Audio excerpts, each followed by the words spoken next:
Følgende episode udspiller sig i en 0-6 års privat integreret institution i børnehaveafdelingen.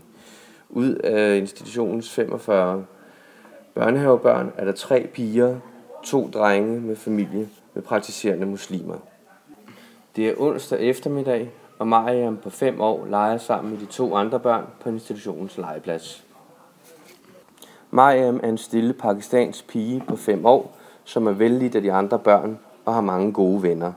Hendes 2-årige yngre bror, Ahmed, er lige startet i samme børnehave.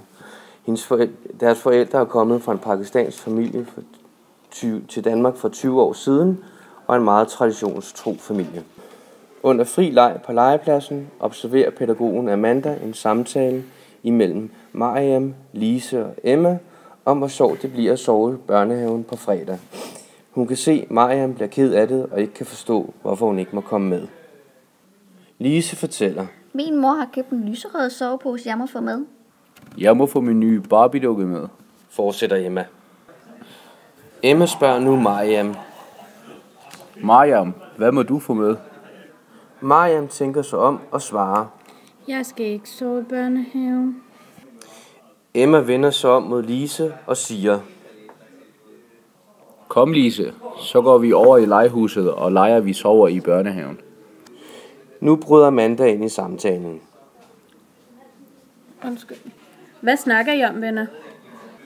Amanda siger bevidst ikke pigerne, da personalet i børnehaven lige har været på kursus i, hvordan de som pædagoger i en periode skal prøve at sige ven i stedet for piger og drenge. Lise svarer pædagogen: Mariam siger, at hun ikke må sove i børnehaven på fredag, og så kan hun altså ikke være med i vores leg. Pædagogen svarer: Det er rigtigt, at Mariam ikke må sove i børnehaven, men det har jeg snakket med Mariam om, så det behøver I ikke at tænke mere på.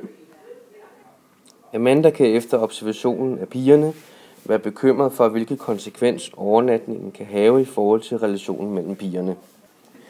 Amanda tager derfor dilemmaet op på personalemødet torsdag, da hun finder det problematisk, at Mariam ikke kan være i børnehaven på lige vilkår med de andre børn og hendes bror, da Mariams 2-årige yngre bror gerne må overnatte i børnehaven.